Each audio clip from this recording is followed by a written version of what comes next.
السلام علیکم ورحمۃ اللہ تعالی وبرکاتہ۔ مرکز اہل سنت جامعہ رضویہ منظر اسلام کے یوٹیوب چینل ہم سبق درس نظامی میں آپ کا خیر مقدم ہے۔ پیارے بچوں، جنہوں نے اب تک ہمارے چینل کو سبسکرائب نہیں کیا ہے وہ ضرور سبسکرائب کر لیں اور بیل آئیکن یعنی گھنٹی بھی بجا دیں تاکہ ہر ویڈیو کی نوٹیفیکیشن اطلاع اپلوڈ کرتے ہی آپ تک پہنچ جائے، اور اپنے ساتھیوں سے بھی شیئر کرنا نہ بھولیں تاکہ ان کو بھی فائدہ حاصل کرنے کا موقع ملے، اور بات پسند آئے تو لائک بھی کیا کریں اور اپنے قلبی تأثر کو ضرور کمنٹ کر کے بتائیں۔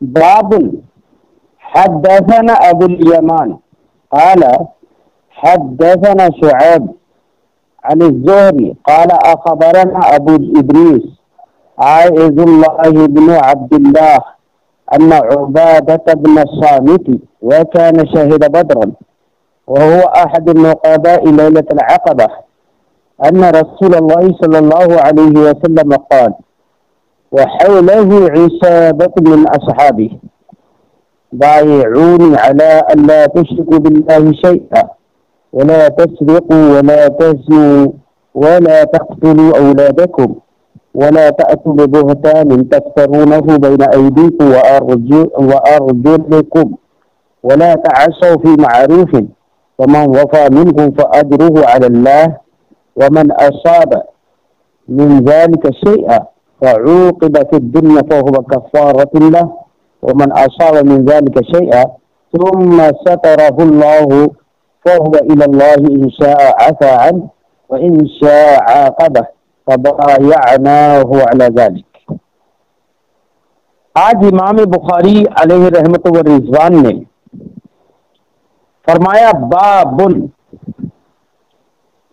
آپ کو معلوم ہے کہ اس سے پہلے امام بخاری نے جتنے بھی باب باندھے تو ترجمۃ الباب بھی رکھا تھا، وہ ایک عنوان باب بھی رکھا تھا، مثلا باب حلاوت الایمان، کہیں پر کہا تھا باب علامت الایمان حب الانصار، لیکن آپ آج ایک انوکھا طرز دیکھ رہے ہیں۔ امام بخاری نے فرمایا بابن، اب اس کے بعد کوئی عنوان باب نہیں بتایا کہ کیا ہے عنوان باب، تو بالکل یہ عنوان باب یہاں پر ترک کر دیا امام بخاری نے۔ وجہ اس کی کیا ہے؟ وجہ اس کی یہ ہے کہ امام بخاری آگے اس باب میں جو وہ حدیث سے متعلق ہے اور اس حدیث سے یہ سمجھ میں آئے گا کہ انصار کا نام انصار کیوں رکھا گیا، انصار کے لقب سے کیوں موسوم کیا گیا، کیا ہے اس کا سبب۔ اور اس سے پہلا باب آپ نے پڑھا تھا تو اس میں بھی حب انصار کے تعلق سے حدیث پیش کی تھی، وہ حب انصار علامت ایمان قرار دیا تھا۔ تو چونکہ یہ جو آج ہم باب پڑھ رہے ہیں یہ بھی انصار ہی سے متعلق ہے، تو گویا کہ یہ حدیث جو ہے ما قبل والے باب کے ترجمۃ الباب کا ایک جز ہے، اسی کے تمام میں سے ایک ٹکڑا ہے۔ اس لیے امام بخاری علیہ رحمت و رضوان نے یہاں پر کوئی عنوان باب قائل نہیں فرمایا اور بابن کہہ کر حدیث پاک پیش کر دی۔ فرماتے ہیں امام بخاری بابن حدثنا ابو الیمان، ہم سے حدیث بیان کی ابو الیمان نے، قال انہوں نے فرمایا حدثنا شعیب، ہم سے حدیث بیان کی شعیب نے، عن الزہری، امام زہری سے روایت کرتے ہیں، قال امام زہری فرماتے ہیں اخبرنا ابو ادریس، یہ جو حمزہ اور نا الف لکھا ہوا ہے نا، انا، جو محدثین جب سند میں آنا لکھتے ہیں نا تو اس کا مطلب میں نے آپ کو بتایا تھا مسلم شریف پڑھاتے ہوئے کہ اس کا مطلب ہوتا ہے اخبارانہ۔ قال اخبارانہ ابو ادریس، امام زہری فرماتے ہیں ہمیں خبر دی ابو ادریس نے، جن کا ابو ادریس کے بعد اس سے عطف بیان پیش کرتے ہیں صاحب امام بخاری سند میں، ہمیں خبر دی ابو ادریس نے आयजुल्लाह बिन अब्दुल्लाह, यानी अबू इदरीस आयजुल्लाह बिन अब्दुल्लाह में। तो आयजुल्लाह ये अच्छे बयान है अबू इदरीस से। इन्होंने हमें खबर दी, इमाम ज़ुहरी फरमाते हैं। अब इन्होंने क्या कहा? इन्होंने कहा अन्ना उबादा बिन सामित व कान शहीद बदरन व हुवा अहद नुक़बा लैलतुल अक़बा अन्ना रसूलुल्लाह सल्लल्लाहु अलैहि वसल्लम क़ाल। इन्होंने ये कहा कि हज़रत उबादा बिन सामित रज़ियल्लाहु ताला अन्हु ने बयान फरमाया कि रसूलुल्लाह सल्लल्लाहु अलैहि वसल्लम ने ये फरमाया। अब बीच में अन्ना उबादा बिन सामित नाम जिक्र करने के बाद उनका हाल बयान कर दिया बीच में, उनकी अजमत और उनके मर्तबत को समझते हुए।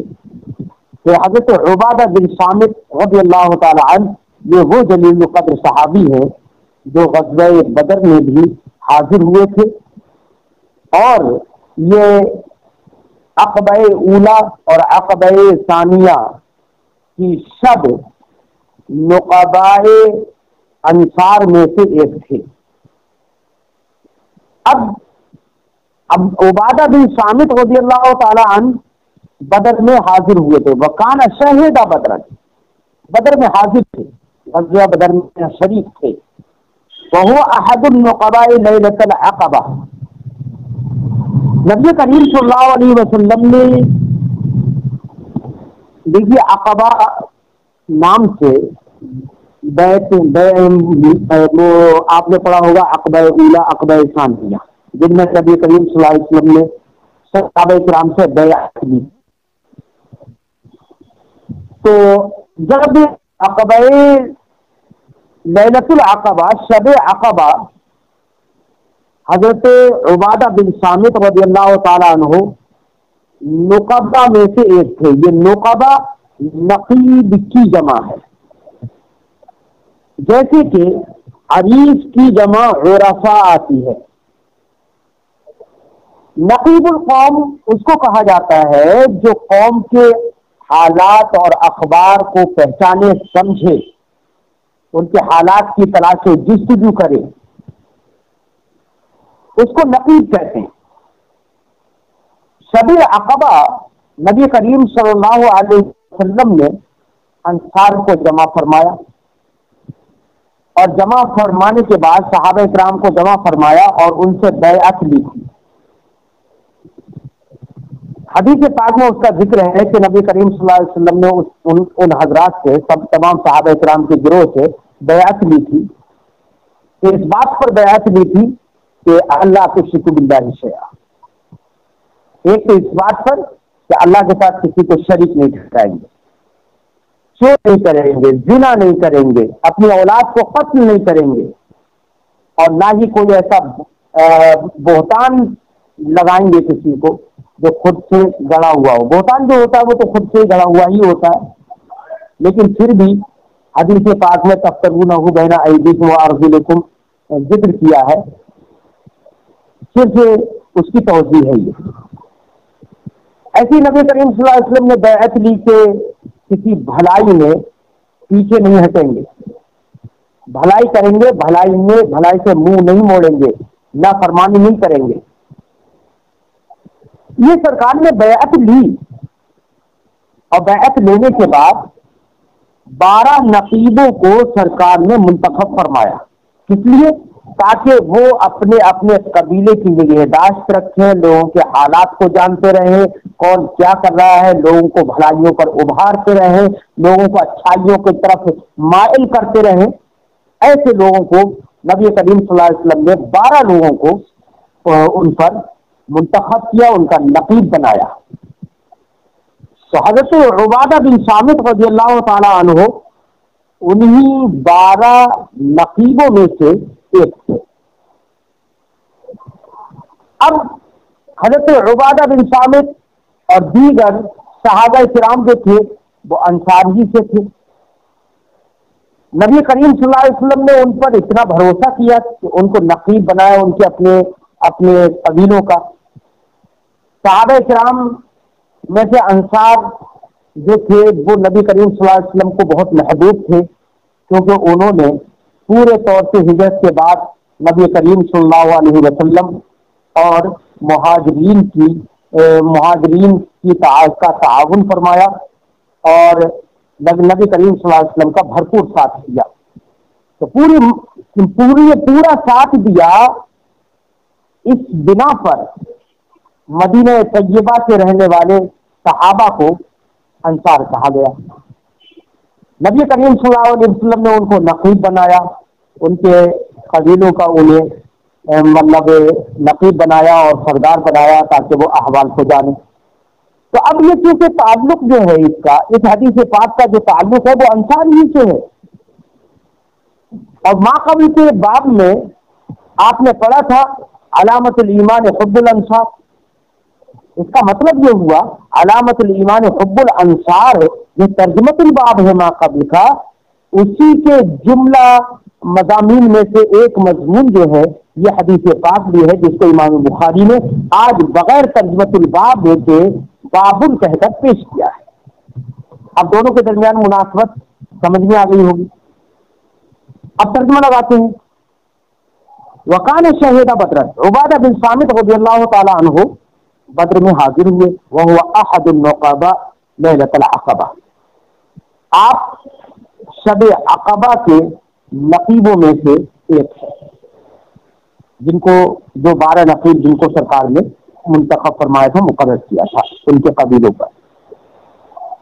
आपने हज़रत उबादा बिन सामित ने ये फरमाया, ये अर्ज किया कि ये फरमाया अन्ना रसूलुल्लाह सल्लल्लाहु अलैहि वसल्लम क़ाल, कि नबी करीम सल्लल्लाहु अलैहि वसल्लम ने इरशाद फरमाया वहौलहु इसाबतुम मिन असहाबी। इस ऐसे वक्त में सरकार ने फरमाया जिस वक्त आपके इर्द गिर्द सहाबा किराम की एक जमाअत थी। हौलहु सरकार के इर्द गिर्द, इसाबतुम मिन असहाबी आपके सहाबा में से सहाबा की एक जमात थी। इसाबतुन का माना जमाअत होता है। क्या फरमाया सरकार ने? अब आप एक बात पर गौर करिए। उबादा बिन सामित रज़ियल्लाहु ताला अन्हु जब सरकार के फरमान को बयान करने जा रहे हैं तो सिर्फ सरकार के फरमान को बयान नहीं कर रहे, बल्कि उस कैफियत का भी मंजर खींच रहे हैं जो कैफियत वहां पर सहाबा किराम की थी कि सरकार ने जो आने वाले कलिमात इरशाद फरमाए, ऐसे वक्त में इरशाद फरमाया कि आपके इर्द गिर्द सहाबा बैठे थे। इससे एक बात ये समझ में आती है कि सहाबा किराम ने नबी करीम सल्लल्लाहु अलैहि वसल्लम के हर कौल फेल को उसी ढंग पर हम तक पहुंचाया है, जिस ढंग से, जिस कैफियत से, जिस हैत को उन्होंने मुलाहजा किया, जिस कैफियत को उन्होंने देखा।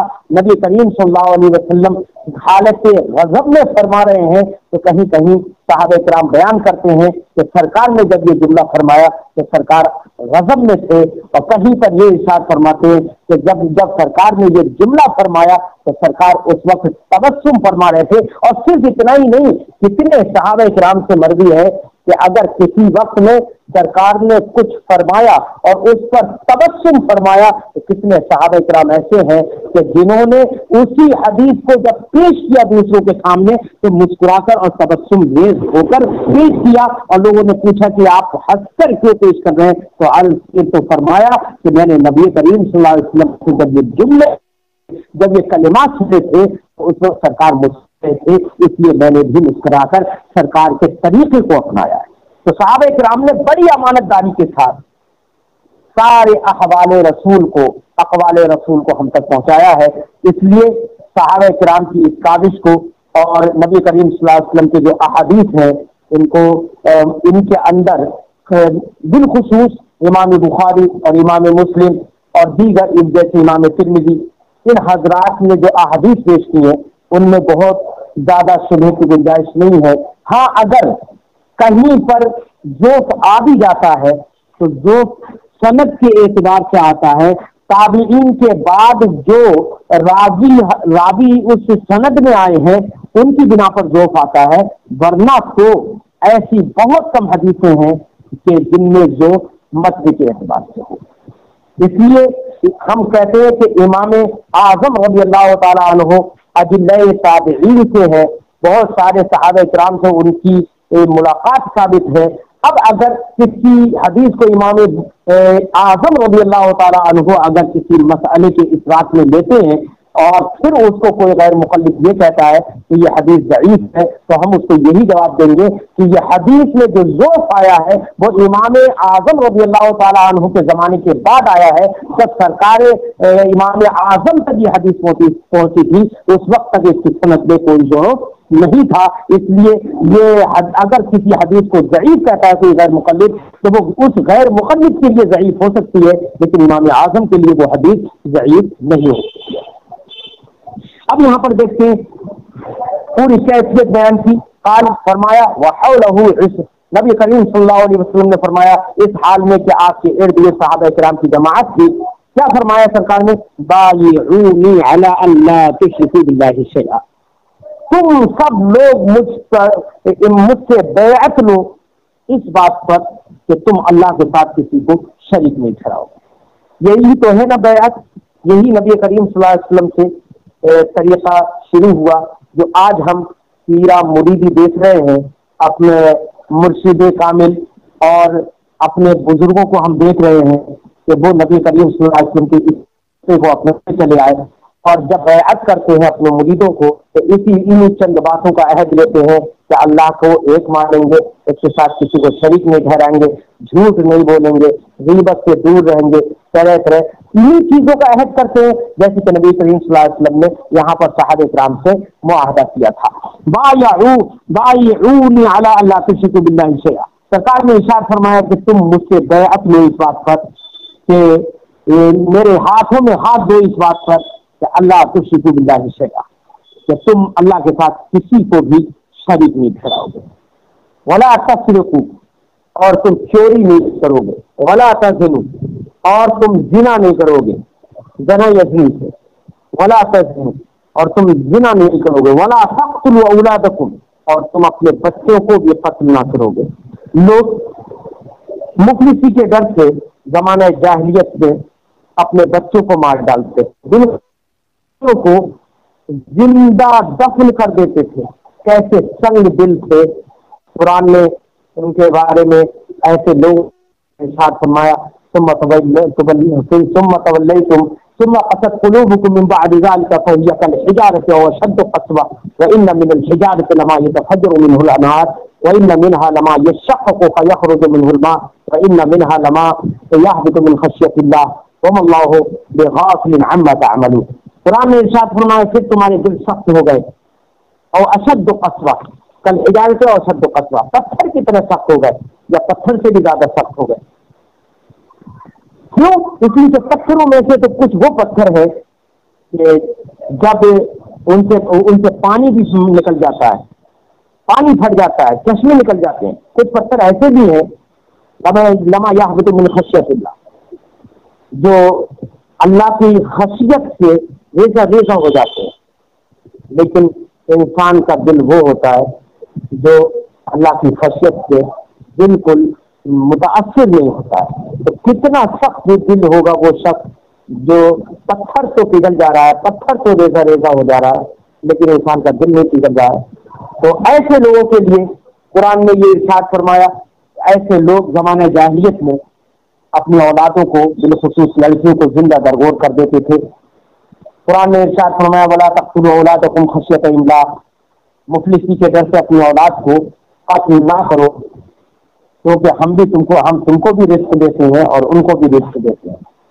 बहरहाल नबी करीम सल्लल्लाहु अलैहि वसल्लम ने लड़कियों की इज्जत और आबरू की हिफाजत फरमाई और मुआशरे में जो बदसेलियां फैली हुई थी, लड़कियों को जिंदा दरगोर करने की बदसेली फैली हुई थी, उसको सरकार दो आलम सल्लल्लाहु अलैहि वसल्लम ने रोका और लोगों से बैअत ली इस बात पर वला तक़्तुलू औलादकुम, तुम अपनी औलाद को कत्ल नहीं करोगे। मेरे नबी को तो मालूम था कि मेरे सहाबा जो मुझसे सुन लेंगे वो सिर्फ वो अमल ही करेंगे।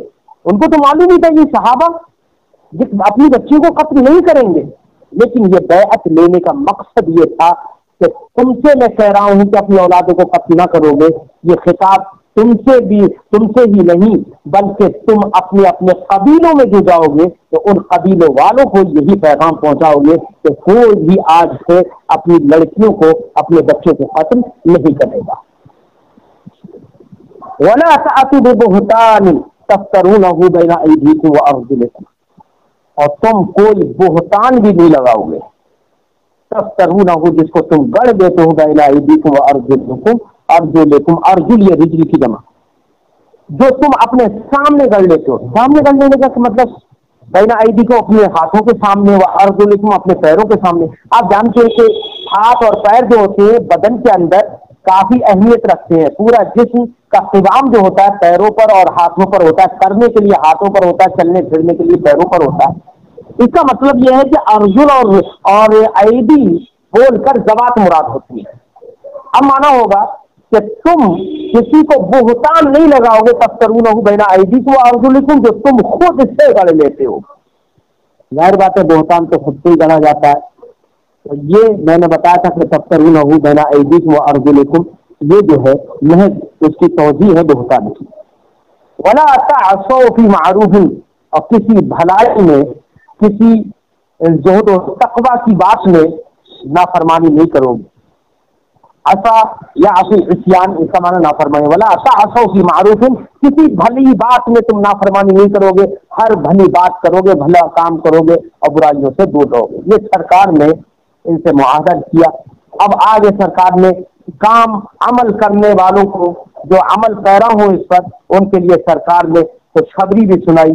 क्या फरमाया नबी करीम सल्लल्लाहु अलैहि वसल्लम ने, और इसलिए खुशखबरी सुनाकर उनको रग़बत भी दिलाई कि वो अच्छा काम करें और बुराइयों से दूर रहें। क्या नबी करीम ने इरशाद फरमाया, फमन वफ़ा मिनकुम फ़अज्रुहु अलल्लाह, तुम में से जो इन बातों को पूरा करे, वफ़ा यफी वफ़ियन का माना होता है पूरा करना, तुम में से जो इन बातों को पूरा करे और अमल करे, फ़अज्रुहु अलल्लाह, तो उसका अज्र दुनिया में तो नहीं मिलेगा, उसका अज्र अल्लाह के ज़िम्मे करम में है। अल्लाह उसका अज्र देगा, जन्नत की शक्ल में दे या किसी और अपने दीदार की शक्ल में दे, फ़अज्रुहु अलल्लाह, तो उसका अज्र अल्लाह के ज़िम्मे करम में है। वमन असाब मिन ज़ालिका शैआ, और जो बातें मैंने जिक्र की हैं, अगर उनमें से कुछ भी तुम में से किसी ने कर लिया, फ़ऊक़िबा फ़िद दुनिया, और फिर कर लेने के बाद उसको सजा दे दी गई दुनिया में। मसलन किसी ने जिना किया तो हद जिना उस पर जारी कर दी गई, कोड़े मार दिए गए, रज्म कर दिया गया, या चोरी की तो उसके हाथ काट दिए गए। अगर उनमें से किसी का कोई इर्तिकाब तुमने से किसी ने किया, फ़ऊक़िबा फ़िद दुनिया, और करने के बाद उसको दुनिया में सजा दे दी गई, फ़हुवा कफ़ारतुल्लाह, तो ये सजा उसके लिए कफ़ारा होगी, सजा उसके लिए कफ़ारा होगी। यानी कफ़ारा होने का मतलब तो ये हुआ कि अगर गुनाह किसी ने किया और उसको दुनिया में सजा मिल गई, शरीयत इस्लामिया के पेश नजर हाकिम और काजी ने उसको सजा दे दी, अब कफ़ारा, ये सजा कफ़ारा है, इसका मतलब ये है कि अब आखिरत में उसको कोई सजा नहीं मिलेगी। इसका मतलब तो यही हुआ। तो इसका मतलब यहाँ पर हद को नबी करीम सल्लल्लाहु अलैहि वसल्लम ने कफ़ारा करार दिया। कफ़ारा का मतलब क्या होता है? वो चीज जो सजा को, जो गुनाह को मिटा दे। तो कफ़ारा हो गया यानी हुदूद का जारी होना, कफ़ारा हो गया यानी उसके सारे गुनाह अब खत्म हो गए, अब आखिरत में उसको सजा नहीं मिलेगी। यही माना हुआ इसका। इसी बिना पर, इसी हदीस के बिना पर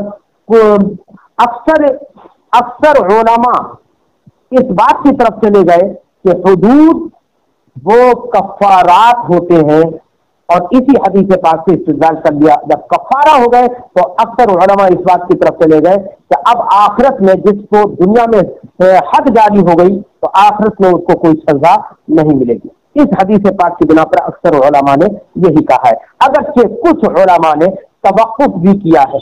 उनके तवक्कुफ की एक वजह है कि जिन उलमा ने तवक्कुफ किया और उन्होंने हुदूद को कफ़ारा होने में कि कफ़ारा है या नहीं है, इसमें जो तवक्कुफ किया, उनकी भी वो दलील है जिसकी रिवायत हज़रत अबू हुरैरा रज़ियल्लाहु ताला अन्हु ने की कि नबी करीम सल्लल्लाहु अलैहि वसल्लम ने इरशाद फरमाया। हज़रत अबू हुरैरा रज़ियल्लाहु ताला अन्हु फरमाते हैं, ان النبی صلی اللہ علیہ وسلم قال لا ادری الحدود کفارۃ ام لا، سرکار نے ارشاد فرمایا مجھے معلوم نہیں کہ حدود کفارہ ہے یا نہیں ہے۔ اس حدیث پاک کی بنا پر کچھ ائمہ اس بات کی طرف چلے گئے کہ حدود کفارہ ہے یا کفارہ نہیں ہے، اس سلسلے میں ہم توقف کریں گے۔ تو کچھ حضرات توقف کی طرف چلے گئے اور اکثر علماء نے یہی فرمایا کہ حدود کا جاری ہونا یہ کفارہ ہے، اور آخرت میں جس پر حدود جاری ہو گئی اس کو آخرت میں سزا نہیں ملے گی۔ فَهُوَ كَفَّارَةُ اللَّهِ وَمَنْ أَصَابَ مِنْ ذَلِكَ شَيْئًا، اور اگر ان برے کاموں میں سے کسی کام کا ارتکاب کسی نے کیا، اصاب یصیب یعنی کام کر لیا، یہ جو ان میں سے کسی تک پہنچا یعنی یہ اس کا ارتکاب کر لیا کسی نے، ثم سترہ اللہ، پھر اللہ نے اس کو چھپا لیا، یعنی اللہ نے اس کے عیب دنیا میں لوگوں پر کھلنے نہ دیے اور اللہ نے اسے چھپا لیا۔ تو اب جب کسی کو معلوم ہی نہیں ہو پایا، نہ قاضی اسلام کو معلوم ہوا، کسی امام کو نہیں معلوم ہوا، تو اب اس پر تو حدود دنیا میں جاری ہو نہیں سکتے۔ جب دنیا میں جاری نہیں ہوئے اور اللہ نے اسے چھپا لیا، تو اب کیا آخرت میں اسے سزا ملے گی یا نہیں ملے گی؟ تو نبی کریم نے ارشاد فرمایا فَهُوَ إِلَى اللَّهِ إِن شَاءَ عَفَا عَنْهُ وَإِن شَاءَ عَاقَبَ۔ تو نبی کریم نے ارشاد فرمایا تو یہ شخص اللہ کے حوالے ہے، دنیا میں تو کوئی سزا اسے نہیں ملی ہے، اب یہ اللہ کے حوالے ہے، اگر اللہ چاہے تو اسے معاف فرما دے، وَإِن شَاءَ عَاقَبَ، اور چاہے تو اسے سزا دے، تو اللہ کی مرضی ہے۔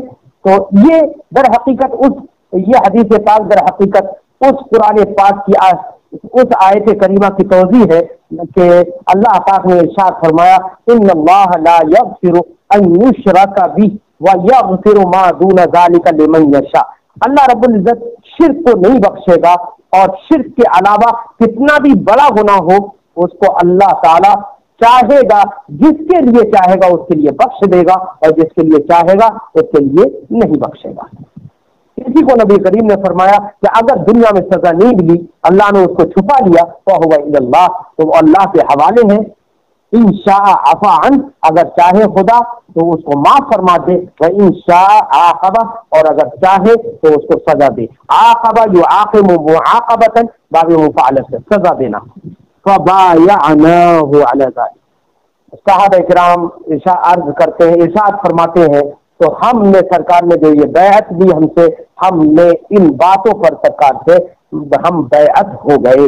فبايعناه، تو ہم سرکار سے بیعت ہو گئے اللہ تعالیٰ کا اس بات پر، یعنی ہم نے ان چیزوں کا معاہدہ اور ہم نے عہد لے لیا کہ ہم ایسا نہ کریں گے، نہ اپنی قوم کو کرنے دیں گے۔ یہ باب حدثنا کے تحت جو ہم نے حدیث پیش کی تھی اس کی توضیح آگے کا امام بخاری ایک باب لے کر آ رہے ہیں، فرماتے ہیں باب من الدین الفرار من الفتن۔ یہ باب ہے اس بیان میں کہ فتنوں سے بھاگنا یہ بھی دین سے ہے، اس سے فتنوں سے بھاگنا دین سے ہے۔ یہاں پر میں ایک بات ذکر کر دوں کہ یہ کتاب الایمان چل رہا ہے، کتاب الایمان چل رہا ہے، تو امام بخاری نے کتاب الایمان کے اندر باب من الدین فرمایا، باب من الایمان ہی کہہ دیتے، تو امام بخاری نے یہاں پر باب من الایمان الفرار من الفتن نہیں کہا، جبکہ اس سے پہلے کہتے کئی جگہ پر یہ کہا ہے کہ کھانا کھلانا یہ ایمان سے ہے، اور ایسے نیک کام کرنا ایمان سے ہے، کئی جگہ پر ذکر کیا، یہاں پر من الدین کہا، من الایمان نہیں کہا، یہ بتانے کے لیے کہ امام بخاری اس بات کی طرف توجہ دلانا چاہتے ہیں کہ ایمان اور دین دونوں ایک ہے، یعنی باب من الدین الفرار من الفتن، فتنوں سے الفرار بھاگنا، فرار یا فرار ہے، اس کا معنی بھاگنا، فتنوں سے، فتن یہ فتنہ کی جمع ہے، فتنوں سے بھاگنا یعنی فتنوں سے جان چھڑا کر اور اپنے ایمان کو بچانے کے لیے ایک جگہ سے دوسری جگہ حفاظت کی محفوظ جگہ پر بھاگ جانا، من الدین یہ دین سے ہے۔ تو من الدین یہ ذات مستقر سے متعلق ہو کر خبر مقدم ہے، الفرار من الفتن یہ کیا ہے؟ مبتدا مؤخر ہے.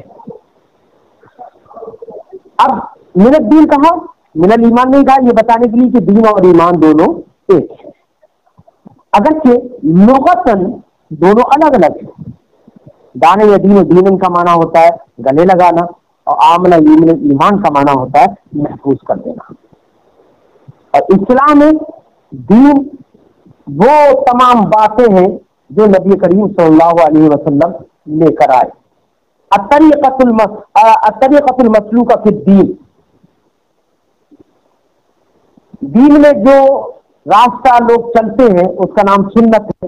اور دین یہ وضع الہی، دین کسی کہتے ہیں اللہ رب العزت کی جانب سے جو لوگوں کی رہنمائی کے لیے جو ایک طریقہ بتا دیا گیا ہے وہ دین ہے، اور اسی کا نام ایمان ہے. تو دین اور ایمان دونوں ایک ہے. اس کی طرف اشارہ کرنے کے لیے امام بخاری نے باب من الدین کہا، من الایمان نہیں کہا. اب دیکھیے اس کے تحت امام بخاری ایک حدیث پیش کرتے ہیں. حدثنا عبداللہ ابن مسلمۃ عن مالک عن عبد الرحمن ابن عبداللہ ابن عبد الرحمن ابن ابی صعصعہ عن ابیہ عن ابی سعید الخدری انہ قال. ہم سے حدیث بیان کیا عبداللہ ابن مسلمہ نے، وہ روایت کرتے ہیں مالک سے، وہ روایت کرتے ہیں عبد الرحمن ابن عبداللہ بن عبد الرحمن ابن ابی صعصعہ سے، وہ روایت کرتے ہیں اپنے والد یعنی عبداللہ بن عبد الرحمن سے، اور ان کے والد روایت کرتے ہیں ان ابی سعید الخدری، حضرت ابو خدری رضی اللہ تعالی عنہ سے، انہ قال، کہ حضرت ابو سعید خدری رضی اللہ تعالی عنہ نے فرمایا، قال رسول اللہ صلی اللہ علیہ وسلم، نبی کریم صلی اللہ علیہ وسلم نے ارشاد فرمایا، یوشک ان یکون خیر مال المسلم غنم یتبع بها شعف الجبال. نبی کریم نے فرمایا ان قریب، یوشک قریب ہے، کیا قریب ہے، ان یکون خیر مال المسلم، کہ مسلم کے مال میں سب سے بہتر ہو، کیا بہتر ہو، غنم، بکریاں، یتبع بها شعف الجبال، جن بکریوں کو لے کر وہ مسلمان پہاڑ کی چوٹیوں میں چلا جائے. یہ شعف، یہ شعفتن کی جمع ہے. شعفتن کا معنی ہوتا ہے شعفت الجبل، پہاڑ کا اوپری حصہ، چوٹی جسے کہتے ہیں. اتبع، یتبع اتباع پیروی کرنا، اور اتبع بھی کسی چیز کو لے جانا. اب مانا ہوگا کہ نبی کریم نے فرمایا کہ قریب ہے کہ مسلمان کے مال میں سب سے بہتر بکریاں ہو. یہاں پر غنم ان یکونا کا اسم بنائے تو خیرہ کو منصوب پڑے، اور ان یکون خیر مال المسلم غنم. اور اگر ایک روایت میں، ایک نسخے میں یا اس کو غنمن کے بجائے غنمن بھی پڑھا گیا ہے، منصوب پڑھا گیا ہے، تو اب ایسی صورت میں خیر کو اب نصب نہ پڑھ کے اس کو ضمہ پڑھیں گے اور کہیں گے ان یکون خیر مال المسلم غنمن.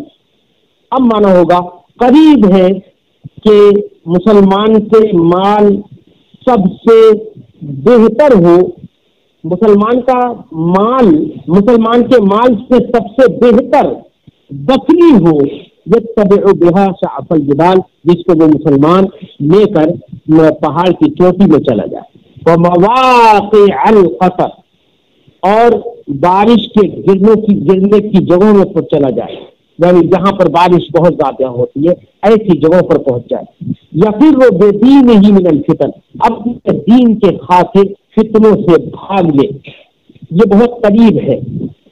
کہنے کا مقصد یہ ہے نبی کریم صلی اللہ علیہ وسلم نے یہ خبر دی کہ ایک زمانہ ایسا بھی آئے گا کہ فتنے عام ہو جائیں گے، لوگوں کو اپنا دین بچانا مشکل ہو جائے گا.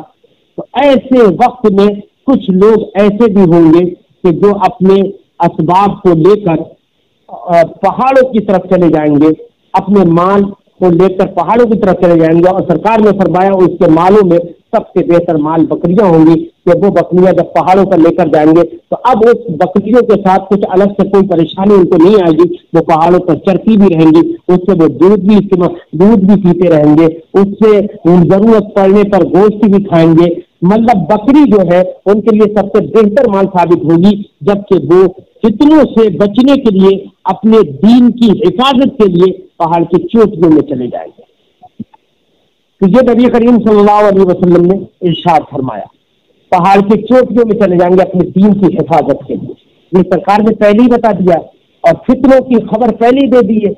اس کا مطلب نبی کریم صلی اللہ علیہ وسلم ما یکون کے عالم ہیں، یعنی بعد میں کیا ہونے والا ہے، دنیا میں کیسے کیسے حالات پیدا ہوں گے، سرکار کو پہلے سے ہی ان کا علم ہے۔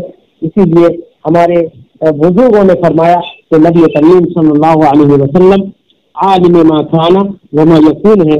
اعلیٰ حضرت علیہ رحمت و رضوان نے اس موضوع پر کئی رسالے تحریر فرمائے، ایک خالص الاعتقاد تحریر فرمایا اور کئی کے رسالے الدولۃ المکیہ بالمادۃ الغیبیہ مستقل ایک کتاب تحریر فرمائی جو کل 7 گھنٹوں میں اعلیٰ حضرت نے تحریر فرمائی عربی زبان میں، اور ایک رسالہ فرمایا تحریر اللؤلؤ المكنون فی علم البشیر ما کان وما یکون، یہ ایک رسالہ اعلیٰ حضرت کا اسی پر ہے۔